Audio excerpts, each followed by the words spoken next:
السلام علیکم ورحمۃ اللہ وبرکاتہ۔ اللہ تعالیٰ نے ہم سب کو دنیا میں بھیج کر تمام مخلوقات میں سے اپنے عبادت کے لیے منتخب فرمایا ہے، چنا ہے۔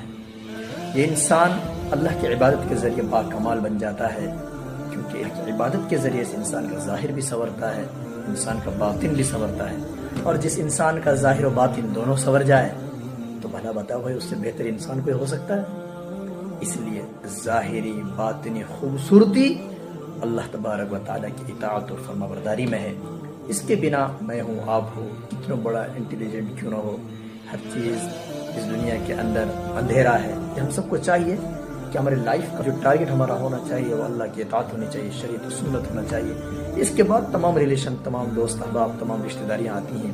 اصل چیز یہی ہے، جس انسان کو یہ حقیقت سمجھ میں آ گئی وہ اس دنیا میں بھی کامیاب ہے، وہ آخرت میں بھی کامیاب ہے۔ اللہ ہمیں یہ حقیقت سمجھا دے۔ السلام